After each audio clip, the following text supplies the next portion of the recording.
La guerra en Europa no terminó con una explosión, terminó con un avance. En la primavera de 1945, los ejércitos aliados cruzaban Alemania casi sin resistencia organizada. Las carreteras estaban llenas de refugiados, unidades rendidas y ciudades que ya no podían defenderse. Para muchos, aquello era el final. Para George S. Patton, era una advertencia. Patton avanzaba rápido, demasiado rápido para los estándares políticos. Mientras otros generales se concentraban en consolidar posiciones, él empujaba hacia el este. Observando algo que pocos querían comentar en voz alta, el ejército rojo también avanzaba, y no parecía tener prisa por detenerse. Patton no miraba solo a los alemanes derrotados, miraba quién ocuparía el vacío. En marzo y abril de 1945, sus unidades encontraron poblaciones enteras ya marcadas por la presencia soviética al otro lado del mapa. Administraciones improvisadas, cambios de autoridad inmediatos, una lógica de ocupación, no de transición. Eso le llamó la atención.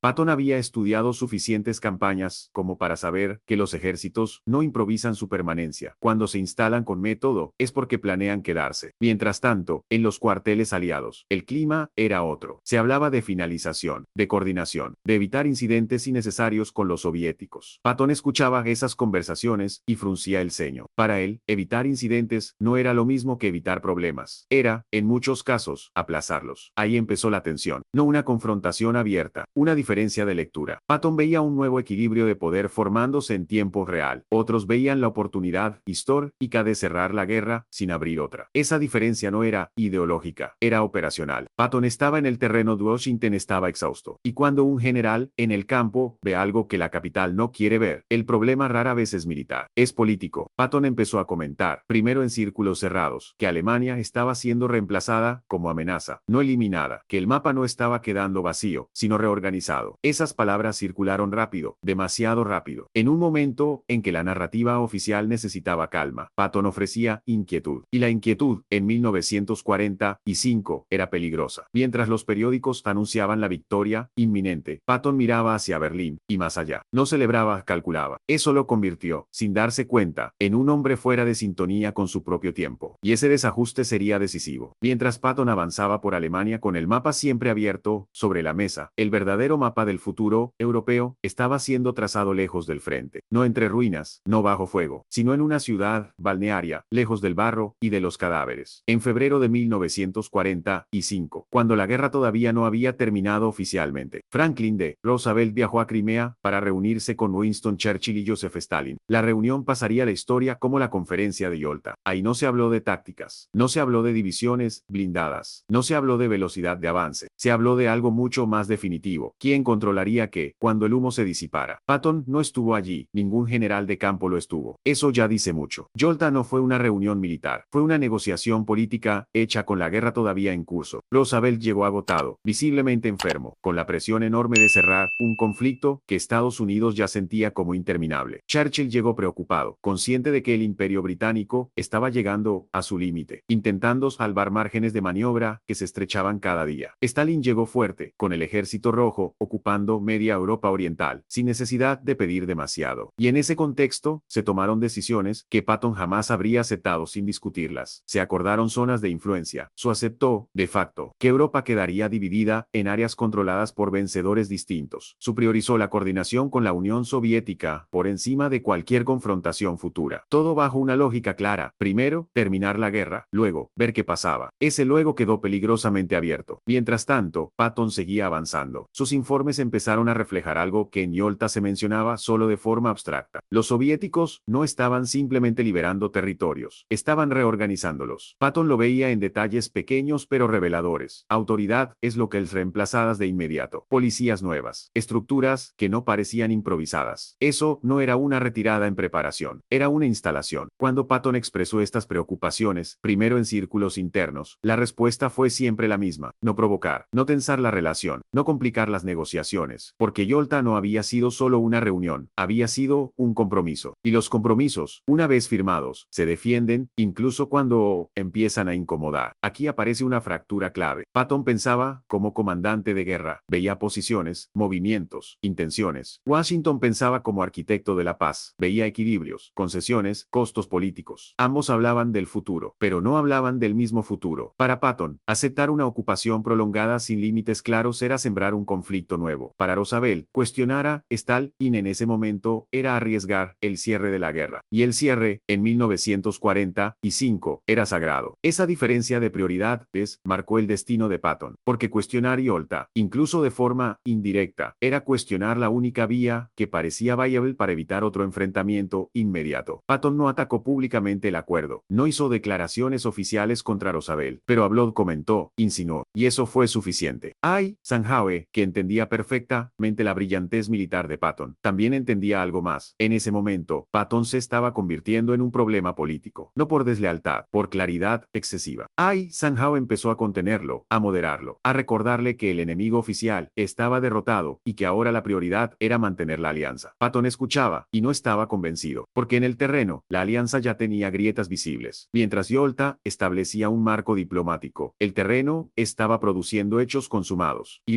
Patton sabía que, en la historia, los hechos consumados suelen pesar más que los acuerdos. Así se fue abriendo una brecha silenciosa. Por un lado, los hombres que necesitaban creer que Yolta había resuelto el problema. Por el otro, un general que veía que el problema apenas estaba cambiando de forma. Patton no estaba pidiendo romper la alianza, estaba pidiendo no idealizarla. Y en un mundo exhausto, no idealizar la paz es casi una herejía. Yolta marcó el momento exacto en que el futuro de Europa empezó a decidirse sin Patton. No porque no fuera capaz, sino porque su mirada no encajaba con el descanso que el mundo necesitaba creer que había llegado. Ese fue el verdadero comienzo de su aislamiento. No en el frente, sino en la mesa, donde se estaba diseñando el mundo de posguerra. La guerra había terminado oficialmente en mayo de 1945, pero para Patton algo esencial seguía sin resolverse. Ya no había ofensivas, ya no había líneas de frente definidas. Lo que había era ocupación. Patton fue nombrado comandante militar de Baviera, una de las regiones más sensibles de la Alemania derrotada. No era un cargo ceremonial, era una posición delicada, observada por Washington, por Londres y por Moscú. Desde ahí, Patton empezó a ver con claridad lo que antes solo intuía. Alemania estaba vencida, sí, pero el vacío de poder no existía. En el este, el ejército rojo avanzaba con una lógica precisa, casi administrativa. No improvisaba, organizaba. Nuevas autoridades locales, reemplazo inmediato de estructuras existentes, control político desde el primer día. Eso no era una ocupación temporal, era un sistema en construcción. Patton lo comentó primero en conversaciones privadas con oficiales cercanos. Dijo que los estadounidenses estaban tratando a los alemanes derrotados con más sospecha que a sus nuevos aliados del este, en que se estaba cambiando un enemigo claro por uno políticamente conveniente. Después, lo dijo en público, en entrevistas informales y declaraciones sin filtro. Patton empezó a comparar el comportamiento soviético con el régimen que acababa de ser derrotado. Dijo que la guerra, desde el punto de vista estratégico, había terminado demasiado pronto, que el conflicto solo había cambiado de forma. Esas palabras llegaron rápidamente a Washington, no porque fueran inesperadas, sino porque venían del general más agresivo, más visible y menos diplomático del ejército estadounidense. El problema no era solo lo que Patton decía, era el momento en que lo decía. En 1945, Estados Unidos necesitaba una narrativa clara y estable. La guerra había terminado, los aliados estaban unidos y el mundo entraba en una fase de reconstrucción. Patton rompía esa narrativa. Dwight D. Eisenhower fue el primero en entender el riesgo real. Conocía a Patton desde hacía años. Sabía que no era desleal ni imprudente por naturaleza, pero también sabía algo más importante. Patton no sabía callar cuando estaba convencido de tener razón. Y en ese momento, tener razón no era la prioridad. Eisenhower empezó a actuar como amortiguador político, reinterpretaba informes, matizaba declaraciones, y llega cuando era necesario, llamaba a Patton a conversaciones privadas. No eran discusiones acaloradas, eran advertencias. El mensaje era claro, aunque nunca se expresara de forma directa. La guerra había terminado, y Patton debía adaptarse al nuevo escenario. Pero Patton no se adaptaba bien al silencio impuesto. Veía cómo la ocupación soviética se volvía cada vez más rígida. Veía partidos políticos siendo instalados por decreto. Veía poblaciones locales encuadradas con rapidez. Y al mismo tiempo, veía a Washington pedir cautela. Para Patton, aquello era una repetición histórica a cámara lenta.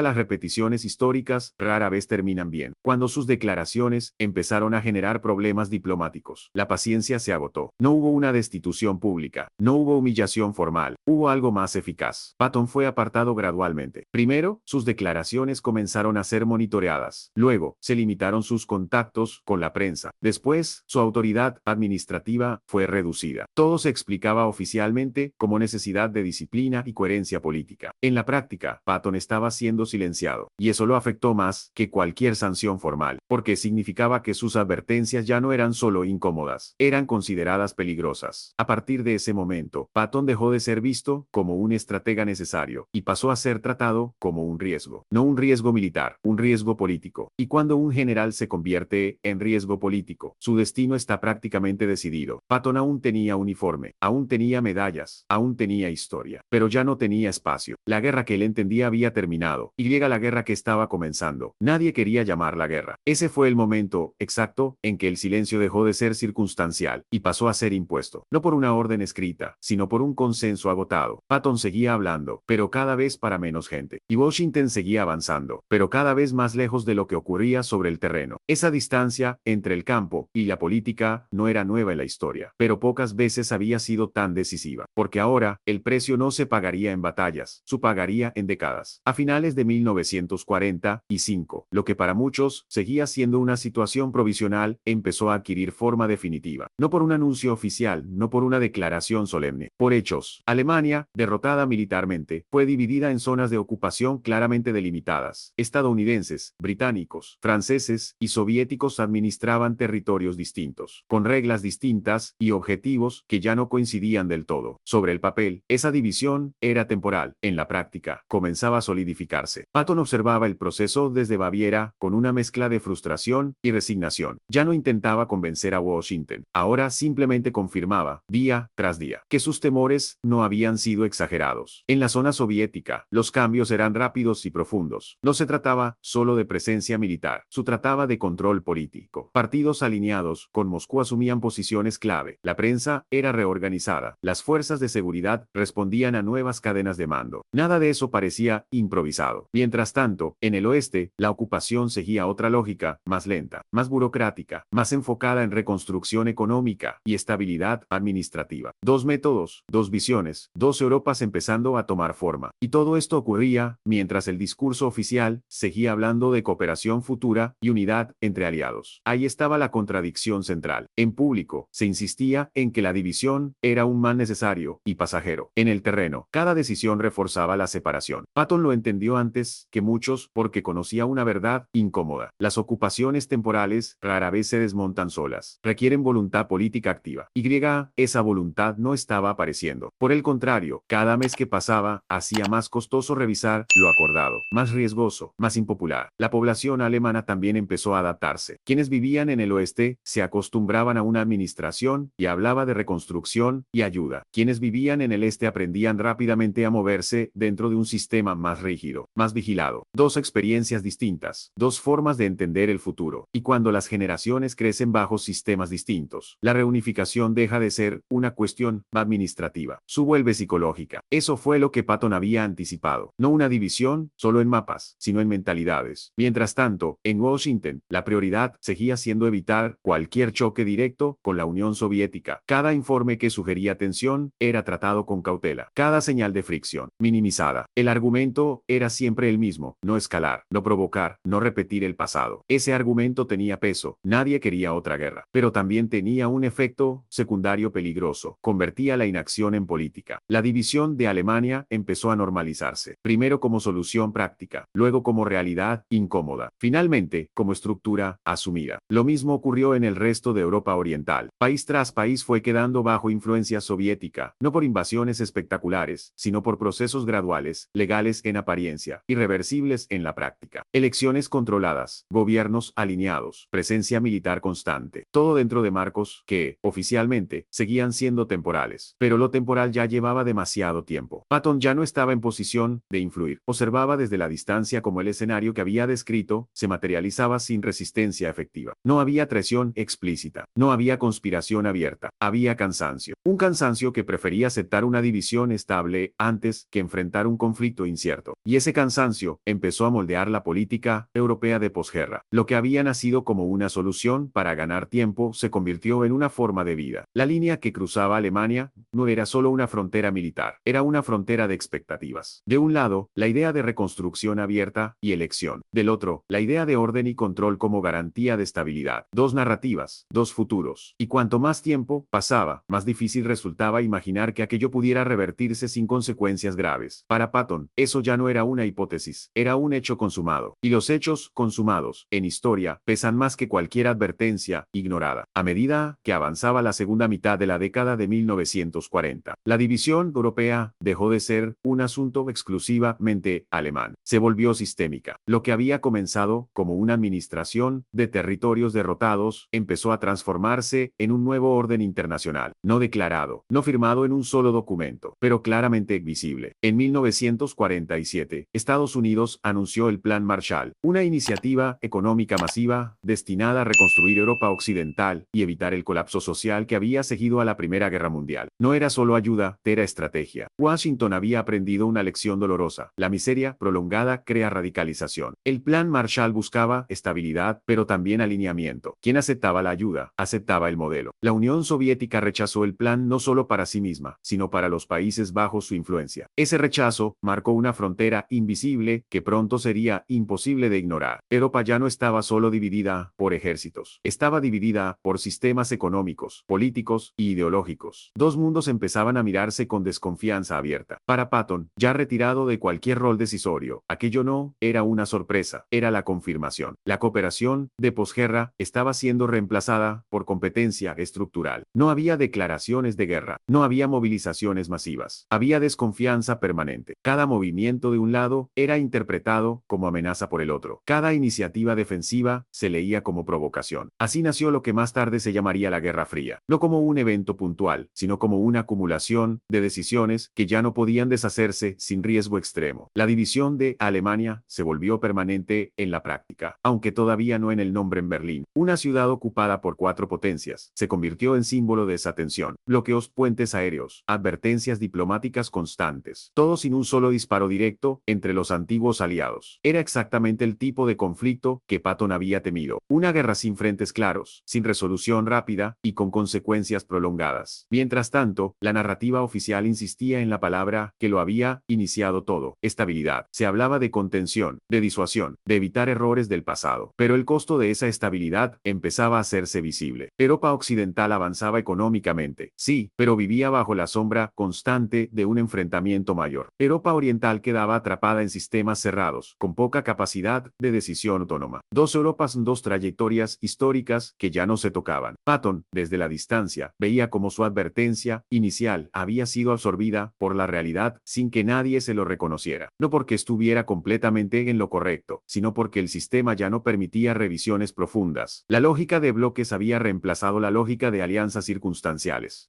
Una vez que los bloques se consolidan, cualquier cambio se percibe como amenaza existencial. Ese fue el error que ya no podía corregirse, no porque nadie lo entendiera, sino porque entenderlo no ofrecía una salida clara. Revisar Yolta significaba reabrir heridas. Cuestionar la división significaba arriesgar un conflicto abierto. Aceptar la nueva realidad parecía, una vez más, la opción menos peligrosa. Así, la contención se convirtió en doctrina. Y era la doctrina en costumbre. Patton había sido apartado por incomodar demasiado pronto. Ahora, la historia avanzaba sin él, pero exactamente en la dirección que había señalado. La Guerra Fría no fue una traición repentina, fue la consecuencia lógica de un cansancio colectivo que prefirió administrar el problema antes que enfrentarlo de raíz. Europa quedó congelada en ese equilibrio, no por falta de opciones iniciales, sino por exceso de temor a revisarlas. Y cuando el temor se convierte en base de un sistema, el sistema se vuelve rígido, defensivo y profundamente conservador. Ese fue el mundo que heredaron las generaciones siguientes. Un mundo estable en apariencia, pero construido sobre una tensión permanente. Y todo había comenzado cuando pensar más allá del final de la guerra pareció un esfuerzo excesivo. Con el paso de los años, la figura de Franklin D. Roosevelt quedó asociada a la victoria, al liderazgo firme y a la capacidad de sostener a un país entero durante su hora más oscura. Y con razón, pero hay una verdad menos cómoda que rara vez se dice. Roosevelt no vivió para ver las consecuencias completas de las decisiones tomadas en 1945. Murió en abril de ese año, cuando la guerra aún no había terminado oficialmente y cuando el nuevo orden europeo apenas comenzaba a tomar forma. Las decisiones de Yolta, los compromisos implícitos, las concesiones hechas bajo presión y cansancio extremo, todo eso siguió su curso obstinel, no porque fueran erróneas por definición, sino porque fueron tomadas desde una urgencia muy específica: evitar otro colapso inmediato. Roosevelt pensó como un hombre exhausto que necesitaba cerrar una guerra antes de que el mundo se deshiciera.